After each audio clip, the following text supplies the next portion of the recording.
Hi மக்களே, இந்த உலகத்தில் இப்போ ஒரு ஏஐ கிரைசஸ் போயிட்டு இருக்கு. என்ன இது ChatGPTக்கும் DeepSeekக்கும் ஒரு வாரே போயிட்டு இதை பற்றி நிறைய பேர் நிறைய வீடியோ போட்டு அடிச்சு துவச்சி எடுத்துட்டாங்க. என்னங்க எனக்கு ஒண்ணுமே புரியலையா? இதை பற்றி நிறைய பேர் பேசிட்டாலையும் நானும் பேசுவேன். புரியலையே. சரி, நம்ம இந்த டாபிக்ல போறதுக்கு முன்னாடி ஏஐ இப்பதான் வந்துச்சுன்னு சொல்லிட்டு நிறைய பேர் நினைச்சிட்டு இருக்காங்க. ஆனா அது ஒன்றும் கிடையாது. ஏஐ வந்து ஆதி காலத்துல இருந்தே இருந்துச்சு. அது எப்படி ப்ரோ ஏஐ வந்து ஆதி காலத்துல இருந்தே இருக்குன்னு சொல்லிட்டு சொல்றீங்க? ஏஐ இப்பதான் ப்ரோ வந்துச்சு. ChatGPT, DeepSeek, மெட்டா, ஜெமினி இப்படின்னு சொல்லிட்டு நிறைய மாடல்ஸ் வந்து இப்பதான் வந்திருக்கு அப்படின்னு சொல்லிட்டு நிறைய பேர் நினைப்பீங்க. இது பத்தி நான் சொல்றதுக்கு முன்னாடி இதுக்கு முன்னாடி ஏஐனா என்ன, அது எப்படி ஒர்க் ஆகுது அப்படின்னு சொல்லிட்டு உங்களுக்கு சொல்றேன். தெரியுது, நீ மூடு. ஃபர்ஸ்ட் ஏஐனா என்ன? ஏஐனா ஆர்டிஃபிஷியல் இன்டெலிஜென்ஸுங்க. ஆர்டிஃபிஷியல் இன்டெலிஜென்ஸ்னா எந்த ஒரு விஷயத்தையும் மனுஷனால யோசிக்க முடியாத மிஷினே தானா யோசிச்சு அதுவே ஒரு டிசிஷன் எடுக்குதுன்னா அதுதான் ஏஐன்னு சொல்லுவாங்க. ஆதி காலத்துல, அதாவது நம்ம வந்து இந்த நோக்கியா 1100 போன்ல யூஸ் பண்ணிருக்கும் போது நம்ம ஒரு சின்ன சின்ன கேம்ஸ்ல விளையாடுவாங்க. எக்ஸாம்பிள் செஸ், ஸ்னேக் கேம், அந்த மாதிரி கேம்ஸ்லாம் பாத்தீங்கன்னா நம்ம விளையாடுவாங்க. அதுக்கு பதிலாக மிஷின் ஆப்போசிட் சைட்ல இருந்து விளையாடும். அப்படியே அதுவே டிசிஷன் எடுத்து விளையாடுறது ஃபுல்லாவே நம்ம வந்து ஏஐன்னு சொல்லுவாங்க. ஸோ அந்த மாதிரி டெக்னாலஜி தான் இப்போ டெவலப் ஆகி ChatGPT, DeepSeek, ஜெமினி அப்படின்னு சொல்லிட்டு நிறைய மாடலாக உருவாயிருக்கு. இப்போ நம்ம மெயின் டாபிக் வருவோம். ChatGPT vs DeepSeek. பிடிச்சு வச்சு இப்படி குத்துனியா? உன்னை அடிக்கிறது 5 நிமிஷம் ஆகாது கண்ணா. இப்போ இந்த 2025ல நிறைய ஏஐ மாடல்ஸ் இருக்குங்க. எக்ஸாம்பிள் கூகுளோட ஜெமினி, அதே மாதிரி பார்த்தீங்கன்னா ChatGPT, இது எல்லாமே வந்து ஏஐ மாடல்ஸ் மீன்ஸ் இப்போ வந்து நம்ம ஏதாச்சும் ஒரு இதுக்கு முன்னாடி நம்ம ஏதாச்சும் ஒரு கொஸ்டினுக்கு வந்து ஆன்சர் கண்டுபிடிக்கணும்னா கூகுளில் போய் சர்ச் பண்ணுவாங்க. அது வந்து நிறைய லிஸ்ட் அவுட் பண்ணும். அதுக்கான ரிலவெண்ட் ஆன்சரை நம்ம தான் போய் கண்டுபிடிச்சி எடுத்து எது ட்ரூ அப்படின்னு சொல்லிட்டு கண்டுபிடிப்பேங்க. ஆனால் இப்போ பார்த்தீங்கன்னா ChatGPTல நீங்கள் கேட்குற கொஸ்டினுக்கு அதே கரெக்டான ஆன்சரை கரெக்டான இதில் கொடுக்கும். ஏஐலாம் எப்படி ஒர்க் ஆகுதுன்னு பார்த்தீங்கன்னா மிஷின் லேர்னிங் சொல்லிட்டு ஒரு கான்செப்ட் இருக்குங்க. அந்த எக்ஸாம்பிள் பார்த்தீங்கன்னா ஒரு கார் இருக்குன்னா அது எப்படி ஐடென்டிஃபை பண்ணுதுன்னா அந்த காரை வந்து சில மாடல்ஸ் வச்சு சில ட்ரைனிங் கொடுப்பாங்க அந்த மிஷின்ஸுக்கு. ஸோ அது மூலிமா அந்த காரோட இமேஜ் வந்துச்சுன்னாவே அது காருன்னு சொல்லிட்டு அதை ஐடென்டிஃபை பண்ணும்.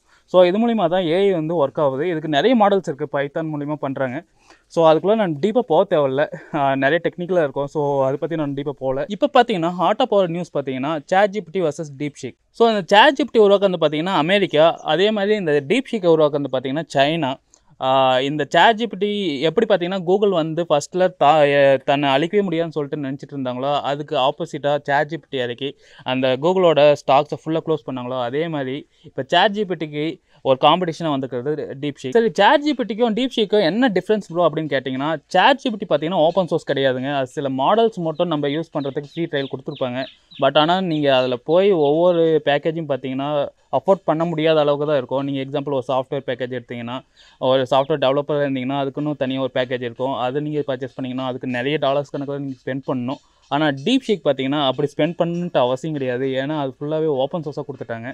எக்ஸாம்பிள் பார்த்தீங்கன்னா ஆண்ட்ராய்டோட ஓஎஸ் எப்படி ஓப்பன் சோர்ஸாக தந்தாங்க, அதே மாதிரி பார்த்தீங்கன்னா DeepSeek வந்து ஓப்பன் சோர்ஸாக தந்துருக்காங்க. நீங்கள் லேப்டாப்பில் டவுன்லோட் பண்ணி அந்த மாடல்ஸை நீங்கள் யூஸ் பண்ணிக்கலாம். DeepSeek வந்தோடனே அமெரிக்காவோட ஸ்டாக் கிட்டத்தட்ட 1 ட்ரில்லியன் அளவுக்கு லாஸ் ஆகிருக்குங்க.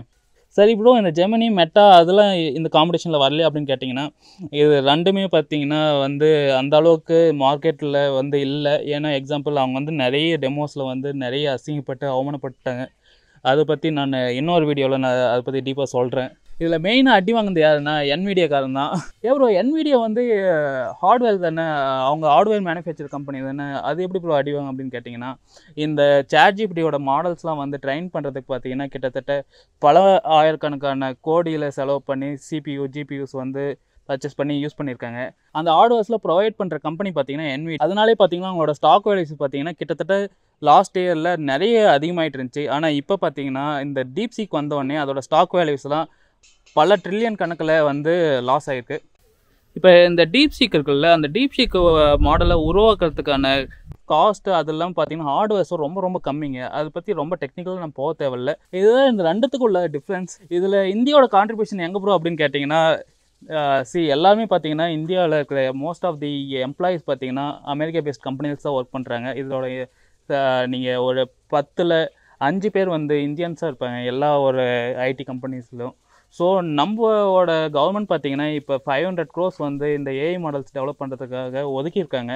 ஸோ அது ரிசர்ச் போயிட்டுருக்கு. நம்ம கூடிய சீக்கிரத்தில் நம்மளோட மாடல்ஸும் இறக்குவாங்கன்னு நினைக்கிறேன். அதுக்காக நான் ரொம்ப வெயிட் பண்ணிருக்கேன். ஸோ இந்த ஏஐனால் நம்ம நிறைய பேர் நிறைய சொல்கிறாங்க என்னென்னா, ஐடி பீப்புள்ஸோட லைஃப் வந்து காலி, டெவலப்பர்ஸு நிறைய பேர் எடுத்துருவாங்க, அதெல்லாம் பார்த்தீங்கன்னா நிறைய லே ஆஃப் நடக்கும் அப்படின்னு சொல்லிட்டு நிறைய பேர் சொல்கிறாங்க. ஸோ அதெல்லாம் நீங்கள் எதுவுமே காதில் போட்டுக்காதீங்க. ஏன்னா எவ்வளோதான் ஏஐ வந்தாலே ஹியூமனோட கான்ட்ரிபியூஷன் வந்து அதில் நிறையவே இருக்கும். ஹியூமன் தான் வந்து பார்த்திங்கன்னா ஒரு ஏஐ மாடல் வந்து பார்த்திங்கன்னா ஏஐ ஜென்ரேட் பண்ணி தந்தாலே அதில் அனலைஸ் பண்ணி எது கரெக்ட் எது ராங்குன்னு சொல்லிட்டு அனலைஸ் பண்ணுறதுக்கு ஒரு ஹியூமன் ரிசோர்ஸ் இருந்தே ஆகணும். அப்டேட் பண்ணிட்டே இருங்க. அப்டேட் பண்ணாதான் இந்த உலகத்தில் சர்வை பண்ண முடியும். அப்டேட் பண்ணலாம் நீங்கள் கவர்மெண்ட் ஜாப்பில் எந்த ஒரு ஒர்க்காக இருந்தாலும் சரி அதில் நீங்கள் சர்வை பண்ண முடியாது. So keep training your self.